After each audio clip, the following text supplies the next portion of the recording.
तो पिछली क्लास में हमने मोलस्का पढ़े थे जो कि सॉफ्ट बॉडीड एनिमल्स हैं। अब नेक्स्ट है एकाइनोडर्माटा जो कि स्पाइनी बॉडीड एनिमल्स हैं। स्टारफिश जो होते हैं इसी फाइलम में आती हैं। इसका one of the main feature क्या है कि इसमें एंडोस्केलेटन पाया जाता है। एंडो मतलब अंदर, अंदर की तरफ स्केलेटन पाया जाता है जो कि कैल्शियम का बना होता है। कैलकेरियस ओसिकल, ओसिकल का क्या मतलब होता है? स्मॉल बोन, यानी इसकी बॉडी में स्मॉल बोन्स पाई जाती हैं अंदर की तरफ जो कि कैल्शियम की बनी होती है।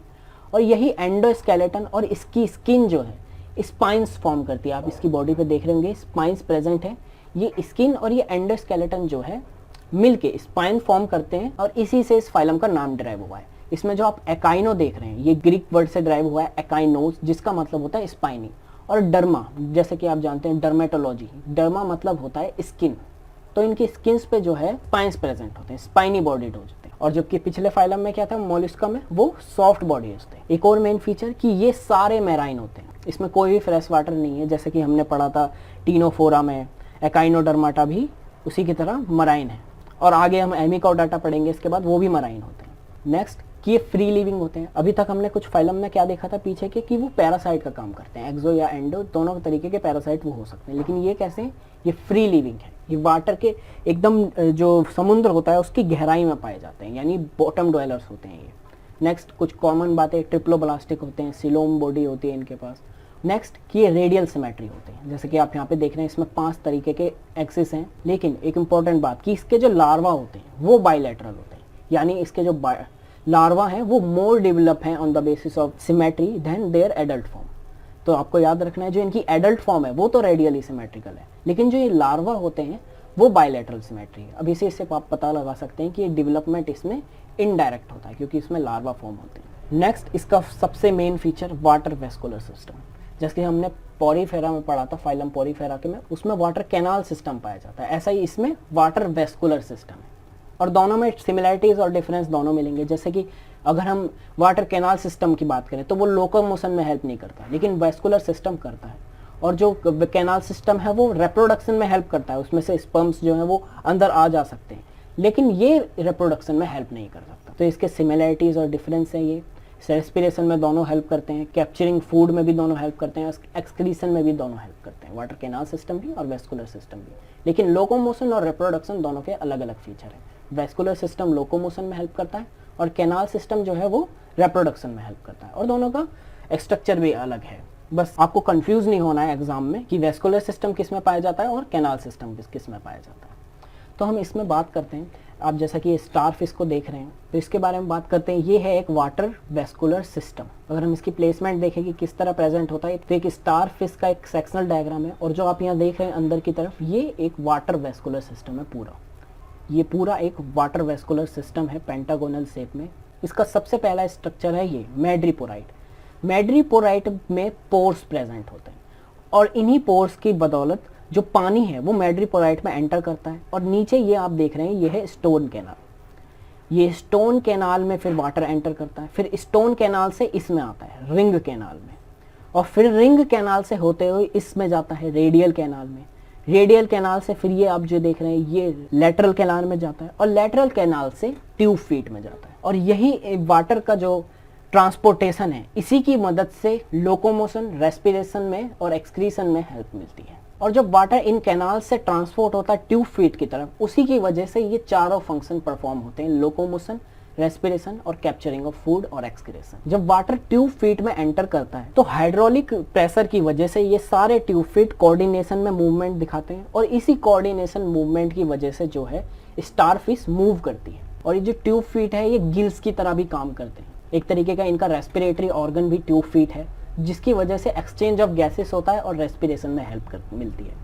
और कैप्चरिंग ऑफ फूड में भी ये काफ़ी हेल्प देते हैं, और एक्सक्रीशन में इनके पास वाटर जो एकाइनोडर्माटा होते हैं इनके पास कोई स्पेशलाइज्ड सेल नहीं होती, जैसे कि हमने फ्लेम सेल्स, रेनेट सेल्स पढ़े थे।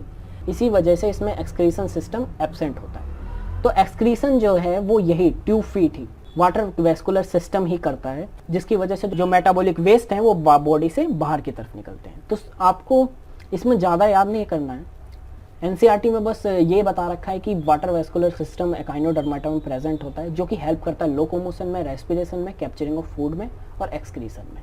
ये चारों फंक्शन कैसे परफॉर्म होते हैं? जब वाटर जो है इनकी बॉडी में ट्रांसपोर्ट होता है मैड्रीपोराइट से वो आता है ट्यूब फीट में।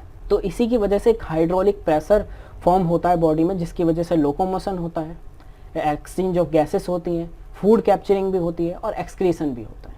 तो ये आप याद कर सकते हैं कि सबसे पहले कहाँ आएगा वाटर, मैड्रीपोराइट में। मैड्रीपोराइट में पोर्स प्रेजेंट होते हैं, जिसकी वजह से वाटर जो है अंदर की तरफ मूव करता है। आप यहाँ पे देख रहे हैं पोर्स प्रेजेंट है और इसी मैड्रीपोराइट से वाटर एंटर करता है, फिर जाता है स्टोन कैनाल में, ये वाली स्टोन कैनाल है, फिर रिंग कैनाल में, ये जो आप देख रहे हैं ये रिंग कैनाल है, फिर है रेडियल कैनाल, ये रेडियल कैनाल है, फिर लेटरल कैनाल, ये जो आप यहाँ पे देख रहे हैं ये लेटरल कैनाल है, और फिर ट्यूब फीट लास्ट में, ये है ट्यूब फीट। इस ट्यूब फीट के भी दो पार्ट्स हैं, ऊपर वाले को हम कहते हैं एम्प्यूला और नीचे वाले को कहते हैं हम पोडियम।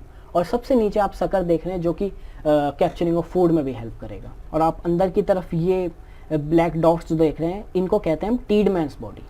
वाटर जो है जब अंदर आता है तो उसके साथ हो सकता है कि कोई जर्म्स भी आए अंदर, तो ये टीडमैन्स बॉडी जो होती है उन जर्म्स को बाहर फेंकने में हेल्प करती है, मतलब वाटर को प्योर रखती है, जिसकी वजह से एकाइनोडर्म्स अफेक्ट नहीं होते हैं जर्म्स से।